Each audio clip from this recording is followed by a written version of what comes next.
बिस्मिल्लाहिर्रहमानिर्रहीम। अस्सलामु अलैकुम डियर स्टूडेंट्स, आज हम लोग जो है पॉइंट ऑफ सेल्स के स्टेप नंबर 8 पे डिस्कशंस करेंगे, जिसमें हम डेटाबेस कनेक्टिविटीज़ का तरीक़ेकार आपको समझाएंगे। डेटाबेस के लिए रिक्वायर्ड टाइप्स को हम डिस्कस करेंगे और ये हमारा मोस्ट इम्पॉर्टेंट जो है स्टेप है। इसके अंदर हम लोग किस तरह से इसको मिनिमम स्टेप्स के अंदर करेंगे,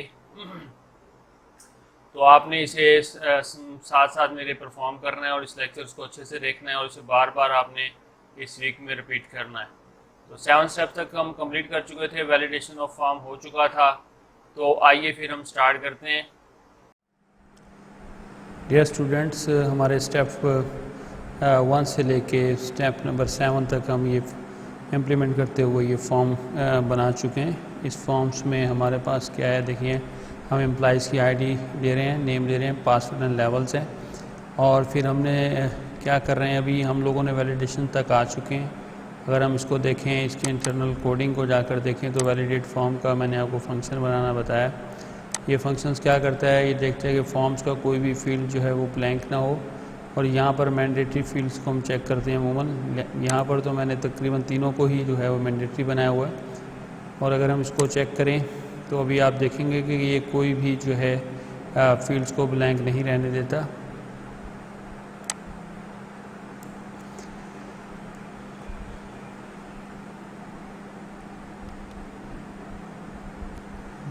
जी ये देखें, ये हमारे पास फॉर्म डिबगिंग मोड्स में ओपन हो चुका है। यहाँ हम नेम्स को अगर ब्लैंक छोड़ते हैं, मैं इस पर क्लिक करता हूँ तो ये कहता है please fill the appropriate data के साथ फिल करिए।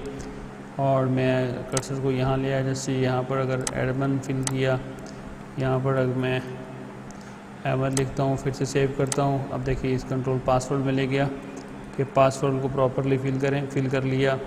अब क्लिक किया, अब उसने ट्रू रिटर्न किया होगा।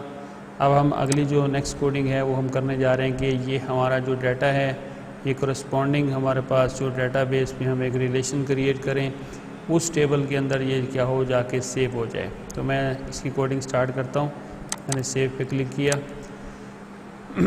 अच्छा, सबसे पहले जो क्लास हमें काम करना होता है, देखिए मैंने कहा कि तकरीबन 32,000 से ज़्यादा जो टाइप्स हैं वो हमारे पास C# में पहले से बना कर रख दी गई हैं क्लासेस। हम उन्हें यूज़ कर सकते हैं अपने प्रोजेक्ट्स के अंदर। लिहाजा हम एक फंक्शनैलिटीज़ यूज़ कर रहे हैं system.data.sql की यहाँ, और इसके साथ हम यूजिंग्स जो है वो system.data.sql क्लाइंट, ये 2 नेम स्पेसेस चाहिए। ये दोनों नेम स्पेसेस हमें रिक्वायर्ड हैं। These name spaces are required for database connectivity के लिए रिक्वायर्ड हैं, इसके साथ SQL सर्वर के साथ। अच्छा, अब नेक्स्ट हम उनकी टाइप्स का यहाँ पर मेंशन करेंगे, उनके ऑब्जेक्ट्स बनाएंगे जो हमें रिक्वायर्ड हैं इस काम के लिए। जैसे SQL कनेक्शंस की मैं बात करता हूँ, ये हमें सबसे पहले इस क्लास की फंक्शनैलिटीज़ रिक्वायर्ड होगी। अब मैं इसका ऑब्जेक्ट बना रहा हूँ कनेक्शन के नाम से, और यहाँ पर मैंने न्यू के बाद इसका कंस्ट्रक्टर कॉल किया, ये ऑब्जेक्ट्स बन गया। ये दिस टाइप और the class is required for data connections को क्रिएट करने के लिए हमें इसकी फंक्शनैलिटी रिक्वायर्ड होती है। अच्छा, अब मैं इनकी ना कुछ इंपॉर्टेंट प्रॉपर्टीज़ और मेथड्स का तज़किरा करूँगा, और साथ साथ हम इम्प्लीमेंटेशंस बनाते हुए जो है जो इम्पॉर्टेंट चीज़ें होंगी मैं वो आपके साथ डिस्कस करता चलूँगा। वीक 7 के अंदर मैंने जो है वो आपको इसको इन डिटेल पढ़ाऊँगा, SQL कनेक्शंस वगैरह की और इनकी सारी कनेक्टिविटीज़ की टाइप्स का जिक्र होगा। लेकिन फ़िलहाल इम्प्लीमेंटेशंस में जो है वो मैं आज इनकी इम्पॉर्टेंट प्रॉपर्टीज़ और मेथड्स को बताता चलूँगा और उसे इम्प्लीमेंट करके दिखाऊँगा आपको। तो कनेक्शंस ऑब्जेक्ट्स का जो पहली प्रॉपर्टी जो हमें सेट करनी होती है वो होता है कनेक्शन स्ट्रिंग्स। कनेक्शन स्ट्रिंग्स ये है कि इसमें आप 3 पैरामीटर्स अमूमन पास करते हैं। एक होते हैं इंटीग्रेटेड सिक्योरिटी, जो हमें विंडो सिक्योरिटीज़ के गेट पास करना है यहाँ से। तो यहाँ पर मुझे लिखना होगा इसको ट्रू, और इसके बाद इनिशियल कैटलॉग को सेट करना होगा। इनिशियल कैटलॉग में हम लोग यहाँ पर उस डेटाबेस का नाम लिखते हैं जो हम लोग जिसके साथ जो है कनेक्शन क्रिएट करवाना चाहते हैं। ये भी फ़िलहाल मैं इसको ब्लैंक छोड़ रहा हूँ, अभी मैं डेटाबेस क्रिएट करता हूँ तब इसका नाम लिखूँगा। और तीसरा पैरामीटर जो है हमें डाटा सोर्स का सेट करना होता है कि हम डाटा सोर्स यानी कौन से किस सर्वर के साथ, वो लोकल सर्वर है या रिमोट सर्वर है, किस तरह के सर्वर के साथ हमने डेटाबेस कनेक्टिविटी परफॉर्म करनी है। फ़िलहाल हमारा जो होगा लोकल सर्वर होगा, वो उस सर्वर का नाम हम यहाँ लिखेंगे। वो सर्वर का नाम कहाँ से आप देख सकते हैं ये भी मैं आपको भी समझाता हूँ। तो ये वो पहली प्रॉपर्टी है, दिस प्रॉपर्टी यानी ये जो प्रॉपर्टी है is use to set the connection string को सेट करने के लिए हम यूज़ करते हैं। और उस कनेक्शन स्ट्रिंग के अंदर क्या होता है, आपके डेटाबेस, आपकी विंडोज़ सिक्योरिटी हो सकती है, और उसके साथ जो है वो आप अपने डेटाबेस का नाम बताएंगे, अपने सर्वर का नाम बताएंगे, वो मैंने भी आपसे डिस्कस किया। अच्छा, अब हम एसक्यूएल सर्वर पर चलते हैं और वहाँ पर चलते हैं, देखते हैं कि किस तरह से हम लोग सर्वर का नाम देख सकते हैं और किस तरह से हम लोग एक नया डेटाबेस क्रिएट कर सकते हैं और उसके अंदर एक टेबल क्रिएट करके आएंगे, जिस टेबल्स के अंदर हम अपना डाटा को क्या करेंगे, सेव करेंगे। तो आइए चलते हैं एसक्यूएल सर्वर में। जी क्लास, ये देखिए ये हमारे पास एसक्यूएल सर्वर आ गया। जैसे ही ये स्टार्ट होता है तो सबसे पहले इसका नाम आता है, ये देखिए यार डेस्कटॉप 61WBCH, और इसके बाद एसक्यूएल एक्सप्रेस है, ये इसका नाम है। मैं इसे फ़िलहाल यहाँ से कॉपी कर लूँगा ताकि वहाँ जाके पेस्ट कर सकूँ। अब मैं इसके साथ कनेक्शन क्रिएट कर रहा हूँ क्योंकि ये हमारे पास एसक्यूएल मैनेजमेंट स्टूडियो है, ये हमें प्रोवाइड करता है GUI फैसिलिटीज़। क्योंकि सर्वर हमारा प्रॉम्प्ट पे चल रहा होता है तो लिहाजा हम इसके ज़रिए से कुछ कमांड एग्जीक्यूट करते हैं और अपने टेबल क्रिएट कर सकते हैं, डेटाबेस बना सकते हैं। तो ये देखिए ये डेटाबेस का हमारे पास ऑप्शन आ रहा है, पहले से बनी हुई डेटाबेसेस हम यहाँ से देख सकते हैं और नेक्स्ट अपनी डेटाबेस यहाँ बना सकते हैं। ये देखें पहले से एक जो ना ये पॉइंट ऑफ सेल बनी हुई है, मैं यहाँ से इसको डिलीट कर रहा हूँ और मैं एक नई बनाऊँगा ताकि आप देख सकें कि हम किस तरह से एक नई डेटाबेस क्रिएट कर सकते हैं। ये देखिए ख़त्म हो गई। अब यहाँ देखिए नया हमने डेटाबेस बनाना है तो न्यू डेटाबेस पे मैंने क्लिक किया। न्यू डेटाबेस के बाद मेरे पास एक विंडोज़ ओपन हो गई। ये देखिए यहाँ हम अपना पॉइंट ऑफ सेल और इसके बाद इसका नाम DB रखा मैंने, इसको मैंने ये डेटाबेस रखा ऑनर डिफ़ॉल्ट ही है तो इसको मैंने क्लिक कर दिया ओके पे। अब एक नई डेटाबेस क्रिएट करके हमारे इस कैटलॉग में ऐड हो जाएगी, ये आ गई। अब हम इसका एक नया टेबल क्रिएट करेंगे। ये सब्जेक्ट आपने डेटाबेस जो है मैनेजमेंट सिस्टम्स के अंदर पढ़ा होगा कि किस तरह से हम लोग डेटाबेस क्रिएट कर लेते हैं, उसके बाद हम टेबल्स बना सकते हैं। ये कमांड हम SQL स्टेटमेंट्स की मदद से भी कर सकते हैं और आप यहाँ GUI में भी क्रिएट कर सकते हैं। मैं ये GUI से क्रिएट कर रहा हूँ। अब यहाँ देखिए टेबल बनाना है, न्यू पे क्लिक किया, न्यू टेबल, और इसके बाद हम अपना रिक्वायर्ड टेबल यहाँ बनाने जा रहे हैं।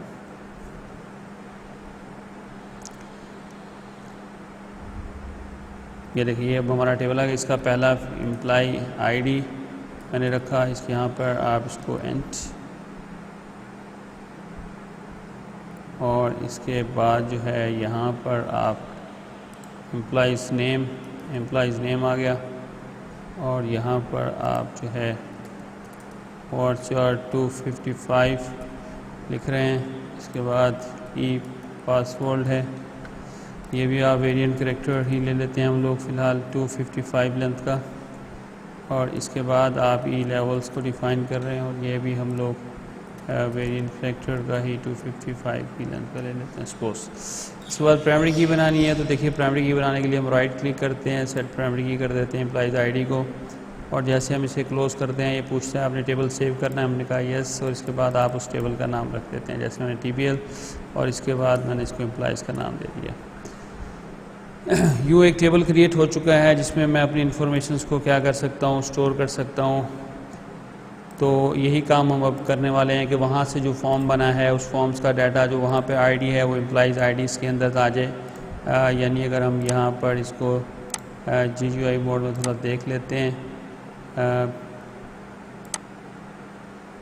ये देखिए ये कोरस्पॉन्डिंग साथ रख लेते हैं ज़रा इसको, इसकी हमें अच्छी समझ आएगी। ये देखिए यहाँ पर जो आईडी है वो हमारे एम्प्लॉई आईडी के अंदर आ जाए, यहाँ से जो नेम है वो हमारे इस नेम में आ जाए, यहाँ से जो पासवर्ड है उस पासवर्ड में आ जाए, और जो लेवल में सिलेक्ट हो वो लेवल में यहाँ आ जाए। तो अब हम इसकी यहाँ से फिर से प्रोग्रामिंग स्टार्ट करते हैं बच्चों। सेव बटन के अंदर अब देखिए यहाँ तक मैं पहुँच चुका हूँ, और यहाँ पर अब मुझे इनिशियल्स कैटलॉग के अंदर क्या करना है, अपनी डेटाबेस का नाम लिखना है, और वो किया है POSDB है। ये देखिए ये नाम है मेरा, इसका कोई नाम लिखा, अबूद SQL सर्वर है मेरा, उसका नाम मैंने कॉपी किया हुआ था, पेस्ट कर दिया। अच्छा यहाँ देखिए यहाँ पर एक जो है ना ब्लैक स्लैश होगा, मैं इस ब्लैक स्लैश को डबल करूँगा। डबल इसलिए करूँगा कि क्योंकि आपने एस्केप सीक्वेंस में पढ़ा हुआ है कि जब हमारा स्ट्रिंग है जब रेंडर होता है तो हमारे आउटपुट में सिर्फ सिंगल बैक स्लैश आएगी, जबकि यहाँ पर हमें इसे 2 टाइम्स लिखना होगा। तो ये लिख दिया। अब इसे फिर से आप देख लीजिए, यहाँ थोड़ा सा स्क्रीन को बड़ा कर लेते हैं, और ये देखिए 3 पैरामीटर्स हैं, integrated security, true, initials catalogue, POSDB है, डाटा सोर्स हमने डेस्कटॉप्स, ये सर्वर का नाम लिखा वहाँ से कॉपी करके। अच्छा यूँ ये मेरा पैरामीटर कंप्लीट हुआ। अच्छा अब मैं इससे नेक्स्ट आगे चलता हूँ। अब मुझे एक और क्लास की फंक्शनैलिटीज़ चाहिए जो हमारी SQL कमांड्स को क्या करती है, एग्जीक्यूट करवाती है। उसका नाम है SQL कमांड। SQL कमांड का मैं ऑब्जेक्ट बनाने जा रहा हूँ। नीचे ये देखिए SQL कमांड, COMM कमांड, और इसका कॉम मैंने नाम रख दिया ऑब्जेक्ट का, न्यू, और उसके बाद SQL कमांड्स का कंसेप्टर को कॉल कर लिया। अच्छा अब ये क्या करता है, इसमें यहाँ पे भी लिख रहा हूँ, दिस टाइप और द क्लास इज़ रिक्वायर्ड, क्या हम लिख सकते हैं, you is use to execute SQL statement against a established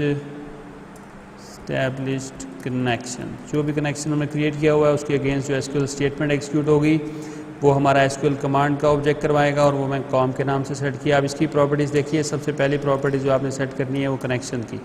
ये कौन सा कनेक्शन इस्तेमाल करेगा। अब हमने कनेक्शन कौन सा ऑब्जेक्ट बनाया हुआ है, ये देखिए ये हमारे पास कौन का ऑब्जेक्ट है, वही मैंने यहाँ मेंशन कर दिया। अच्छा ये इसकी पहली प्रॉपर्टी है जो आपने सेट करनी है। आप यहाँ भी कमेंट्स लिख रहा हूँ, this property set for connection used by the SQL command object, SQL command object जो यूज़ करेगा।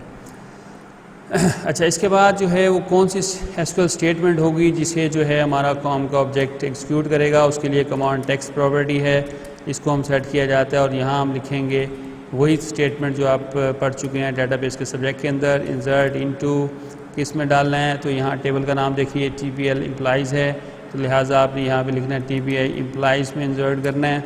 आगे आप कॉलम्स के नाम भी इस तरह से लिख सकते हैं, एम्प्लॉई ID कॉमा, और इसके बाद ई नेम कॉमा, और उसके बाद आप ई password.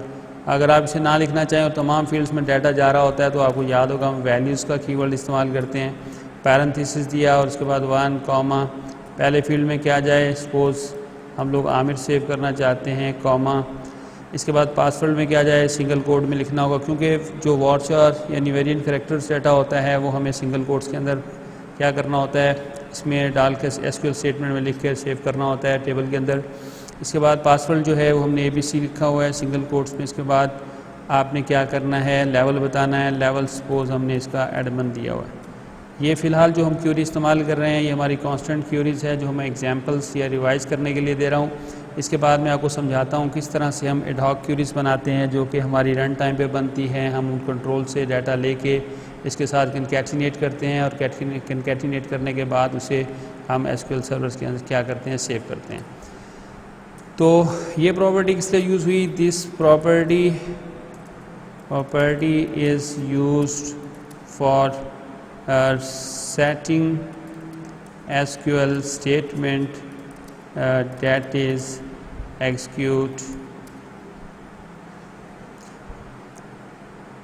executed by SQL command object जो इसको एग्जीक्यूट करेगा। जी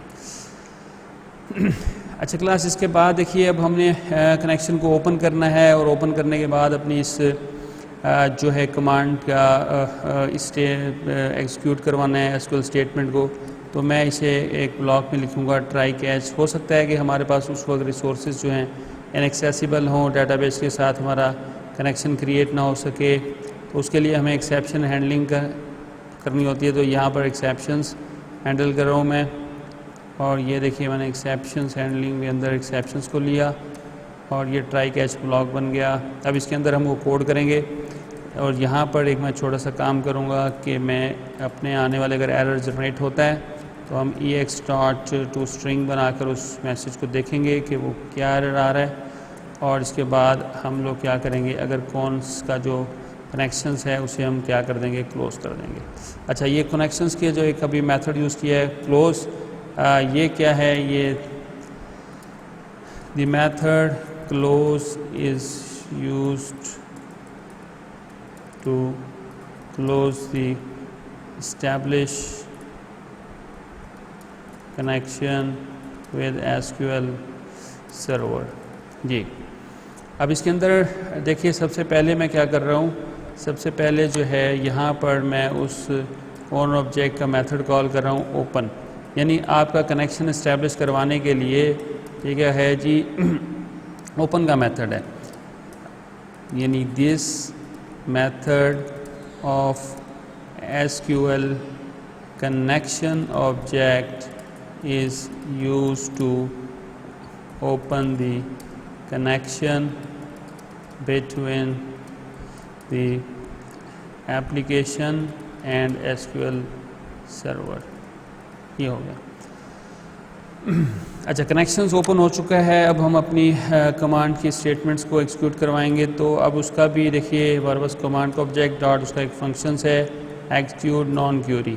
एक्जीक्यूट नॉन क्यूरी फंक्शंस को कॉल करेंगे। ये हमारे पास क्या करेगा, जो आपने कमांड टेक्स्ट के अंदर डिटरमाइन करवा रखी है स्किल स्टेटमेंट उसको एग्जीक्यूट करवाएगा, और अगर वो सक्सेसफुली एग्जीक्यूट हो गई तो रिटर्न ट्रू करेगा, अदरवाइज रिटर्न फॉल्स करेगा।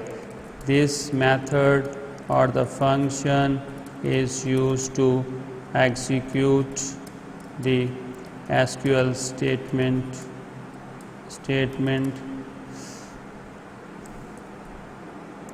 set in command text property। command text properties में जो आपने सेट कर रखी है वो। अच्छा, इसके बाद भी हम क्या करेंगे, काम हो चुका है हमारा, स्टेटमेंट चल चुकी है। अब हम अपना कनेक्शंस क्लोज करेंगे, तो लिहाजा यहाँ मैं कनेक्शंस क्लोज के मेथड्स को कॉल कर लूँगा to close the connection with SQL server. तो बच्चों ये हमारे पास देखें रिक्वायर्ड हमारा कोड है फ़िलहाल के लिए भी। देखते हैं इसको ज़रा एक नज़र देख लेते हैं। ऊपर देखिए हमने रिक्वायर्ड्स अपनी नेम स्पेसिस को ऐड अप करवाया सबसे पहले।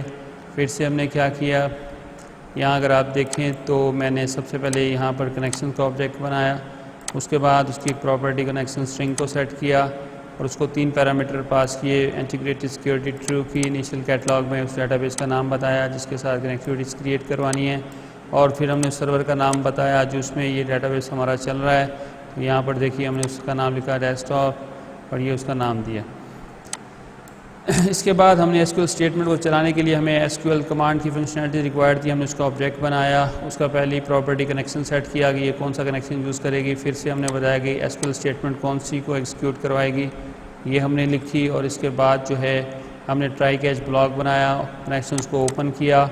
हमने अपनी कमांड्स की उस एक्जीक्यूट नॉन क्यूरी फंक्शंस को कॉल किया, और उसने जो कमांड टेक्स्ट के अंदर हमने SQL स्टेटमेंट लिखी हुई थी उसको एग्जीक्यूट करवाया, और उसके बाद हमने कनेक्शंस को क्लोज कर दिया।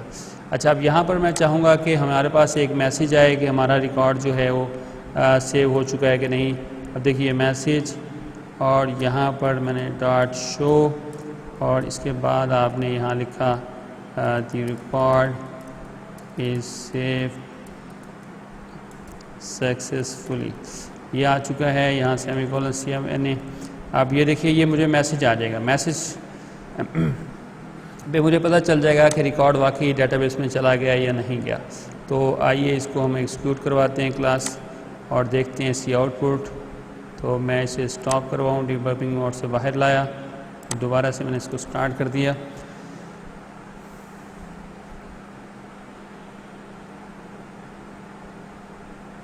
जी देखिए ये हमारे पास आ चुका है फॉर्म। यहाँ आप देखिए आईडी में 2 जाना है, अभी इसका कोई रोल नहीं होगा, फ़िलहाल हम इसको ऐसे ही फिल कर लेते हैं फर्जी। अभी हम लोग कांस्टेंट क्यूरीज कर रहे हैं, इसके बाद हम ये करेंगे कि इन कंट्रोल्स का डाटा लेंगे। तो मैंने सेव पे क्लिक किया, ये देखिए the record is save successfully का मैसेज आ गया। इसका मतलब है कि हमारा रिकॉर्ड जो है वो डाटाबेस में जा चुका है। अब हम ज़रा डाटाबेस को देखते हैं कि हाँ वाकई हमारा वहाँ रिकॉर्ड जा चुका है या कि नहीं जा चुका। अब मैंने इसको अब देखिए इस पर राइट क्लिक करके आप इसमें देखें एडिट टॉप 20 रोज़ हम देखना चाहते हैं, हमने इसको एडिट किया। तो अब हमारे पास ये देखिए, इसको मैं ज़रा ये देखिए इसमें आ गया 1 आमिर ABC एडमन, ये हमने वहाँ लिखा था जो कोड वो यहाँ पहुँच चुका है। इसमें देखिए मैंने स्टेटमेंट में क्या लिखा हुआ है, इंजर 1 तो 1 यहाँ आ गया, यहाँ पे आमिर था तो आमिर आ गया। अब यहाँ ABC था तो ABC आ चुका है, यहाँ एडमन था तो यहाँ एडमन आ चुका है। अच्छा अब हम इसको थोड़ा सा एक्सपैंड करते हैं। अब मैं चाहूँगा कि अपने कंट्रोल से डाटा लूँ और इसके अंदर जो है इंसर्ट करूँ, यानी कि जो मेरा आईडी में लिखा हुआ है वो मेरी क्यूरी के साथ कनकैटिनेट हो जाए, जो मैंने नेम में लिखा हुआ है वो उसके साथ कनकैटिनेट हो जाए, जिस तरह पासवर्ड में लिखा हुआ है वो उसके साथ कनकैटिनेट हो जाए, और जो इस लेवल्स में लिखा हुआ है वो उसके साथ क्या हो कनकैटिनेट हो जाए। तो आइए बच्चों अब हम थोड़ा सा मुश्किल सा हल्का सा काम करते हैं। अब देखिए यहाँ पर क्योंकि मुझे लेबल्स की चाहिए, और आपको पता है कि हमारे पास जो कनकैटिनेशंस ऑपरेटर है वो 2 टाइम ये प्लस होता है। अब ये देखिए यहाँ से लेकर यहाँ तक एक स्ट्रिंग बन चुकी है, ये कनकैटिनेशन ऑपरेटर है, और यहाँ मैंने कहा कि यहाँ लाया जाए LBL labels dot employees ID की टेक्स्ट को लाया जाए और उसे ट्रिम कर दिया जाए। और ट्रिम का फंक्शन आपको फिर से रिमाइंड करवा देता हूँ, ये leading and trial blank spaces को एलिमिनेट कर देता है, ख़त्म कर देता है। यानी अगर यूज़र ने भूल कर एक से ज़्यादा बार शुरू में आगाज़ में स्पेस बार्स को दबा दिया या लास्ट में दबा दिया तो ब्लैंक स्पेसेस भी क्योंकि एज अ करेक्टर काउंट होता है, और बाज़ का हमारी सर्चिंग्स में वो चीज़ें आती नहीं हैं क्योंकि ब्लैंक स्पेस उसमें आ चुका होता है, तो लिहाजा उसको हम एलिमिनेट करके ही डाटाबेस में सेव करवाते हैं। लें ये हमारे पास पहला स्ट्रिंग बना। अब यहाँ से लेकर यहाँ तक का भी एक मैं स्ट्रिंग बना रहा हूँ, और यहाँ पर भी मैंने एक प्लस दिया अगले स्ट्रिंग के लिए। अब आमिर ख़त्म कर दिया, और यहाँ मैंने कहा कि टेक्स्ट लाया जाए, कौन सा वाला, जो TXT नेम डॉट टेक्स्ट है उसे लाया जाए, और उसको भी मैंने ट्रिम कर लिया। अब फिर से यहाँ से लेकर यहाँ तक बच्चों मैं एक स्ट्रिंग बनाऊँगा, फिर से कनकैटिनेट करूँगा, ABC ख़त्म हो चुका। अब ये देखिए यहाँ पर हम लोग TXT पासवर्ड्स की वैल्यूज़ को ला रहे हैं, और इसे भी मैं ट्रिम कर रहा हूँ। और फिर से देखिए यहाँ से लेके यहाँ तक मैं फिर से एक स्ट्रिंग बना रहा हूँ, और यहाँ पर मैं वैल्यूज़ ला रहा हूँ मेरे कम्बो बॉक्स की, और ये मैंने कम्बो बॉक्स की वैल्यूज़ को लाया। और अब ये वाला जो बाकी ये है एडवांस, अब इसकी ज़रूरत नहीं कांस्टेंट की, बल्कि वो जो भी सिलेक्ट किया जाएगा रन टाइम पे वही जो है वो मेरे डाटाबेस के अंदर क्या होगा, इंसर्ट होगा। लें अब ये देखिए ये है तो एक ही स्ट्रिंग यहाँ से लेके यहाँ तक, लेकिन इसके साथ क्योंकि कनकैटिनेट करवानी थी वो वैल्यूज़ जो रन टाइम के अंदर इन कंट्रोल्स के अंदर थी, जो नेम्स में था, जो पासवर्ड में था, और जो लेवल्स में था, काम वही हुआ है, लेकिन क्योंकि यहाँ पर उनकी वैल्यूज़ को लाना था तो लिहाजा हमने यहाँ से लेकर यहाँ तक एक स्ट्रिंग बनाया, फिर उसकी वैल्यूज़ को लाए, फिर से एक और स्ट्रिंग बनाया जिसमें हमने कॉमा यानी इस कॉलम्स की टर्मिनेशंस की, और अगला सेमी कॉलम से स्टार्ट किया हमने। इसी तरह से सिंगल कोड से स्टार्ट हुआ क्योंकि नेम्स के लिए हमें सिंगल कोड की रिक्वायरमेंट होती है। इस तरह से पासवर्ड के लिए सिंगल कोड लाए। इसी तरह से हम लेवल्स की यहाँ पर जो भी उसकी वैल्यूज़ होगी वो आएगी, और ये फिर इस तरह से इस क्यूरीज को क्या कहा जाता है, that is called ad hoc queries. ऐसी क्यूरीज जो रन टाइम पर हमारे पास क्या होती हैं, डिज़ाइन होती हैं, और हम अपने रन टाइम पे डाटा को फैच करके क्यूरीज डिज़ाइन करते हैं। ऐसी क्यूरीज एड हॉक क्यूरीज होती हैं, और हमने एड हॉक क्यूरीज तैयार कर ली है। अब देखिए ऑटोमेटिकली हमारे पास जो डाटा होगा इन कंट्रोल से जो होगा फैच होगा, और हमारे डाटाबेस के अंदर क्या होगा, सेव होना शुरू हो जाएगा। तो क्लास हम स्टार्ट लेते हैं बिस्मिल्लाहिर्रहमानिर्रहीम पढ़ के इसको। तो बच्चों ये देखिए ये हमारे पास आ चुका है। अब यहाँ 2 ID 1 है, इसलिए मैंने कॉन्स्टेंटली 2 यहाँ रखा है। नेक्स्ट में मैं आपको बताऊँगा कि ये ID किस तरह से हम लोग डायनामिक बना लेते हैं कि ऑटोमेटिकली यहाँ 3 और 4 और 5 आए। तो अब यहाँ पर देखिए मैंने लिख दिया, कुछ भी लिख देते हैं, मुनीर लिख दिया, और इससे मैंने एंटर दबाया तो मैं नेक्स्ट आ गया। यहाँ पर मैं लिख रहा हूँ मुनीर ही लिख रहा हूँ। उसके बाद यहाँ पर लेवल सेलेक्ट करना है, तो लेवल मैंने इसका यूज़र सेलेक्ट किया, अब मैंने इसके ऊपर क्लिक किया। अब जैसे मैंने इसके ऊपर क्लिक किया तो ये देखिए रिकॉर्ड भी मेरा डेटाबेस के अंदर चला गया, सेव हो गया। इसको भी हम देख लेते हैं इसको। अब एसक्यूएल सर्वर को हम जो है वो ज़रा रिफ़्रेश करते हैं ताकि ये देखिए रिफ़्रेश किया मैंने इसको हम क्लोज़ करते हैं, दोबारा खोलते हैं ताकि इसका दोबारा से डाटा, ये देखिए हमारे पास 2 आ गया, मुनीर आ गया, मुनीर और यूज़र्स आ चुका है। तो अल्हम्दुलिल्लाह क्लास आज हमने जो डेटाबेस कनेक्टिविटीज़ कंप्लीट की और देखा, सो नो प्रॉब्लम, इसमें कोई मुश्किल नहीं होती, बस थोड़ा सा आपको चीज़ों को समझ के करना होता है और इससे चीज़ें बहुत आसान हो जाती हैं। तो आपने देखा कनेक्टिविटीज़ के लिए we are just requiring the 4 lines. Connection का ऑब्जेक्ट बनाओ, कमांड का ऑब्जेक्ट बनाओ, कनेक्शंस को ओपन करो, आप अपनी एसक्यूएल स्टेटमेंट को सेट करो और उसको एग्जीक्यूट करवा दो। और यहाँ तक उम्मीद है कि आप इस वीक के अंदर इसको बार बार प्रैक्टिस करेंगे। शुरू में देखिए क्लास कुछ प्रॉब्लम्स आते हैं कि हमें थोड़ा बहुत जो है स्पेलिंग्स मिस्टेक हो जाती है, तो ऐसी प्रॉब्लम से आप घबराएं नहीं, आप बारह प्रैक्टिस कीजिए और कोई प्रॉब्लम हो तो मुझे जो है वो व्हाट्सएप पर ऑडियो बनाकर भेज दीजिए। यूट्यूब पे आप डिस्कस कर सकते हैं कमेंट्स के अंदर। डियर स्टूडेंट्स, आज का लेक्चर यहीं तक। मैं उम्मीद करूँगा कि आप इस लेक्चर को अच्छे से सुनेंगे, इसकी प्रैक्टिस करेंगे। इंशाल्लाह फिर अगले लेक्चर में हमारी मुलाकात होगी।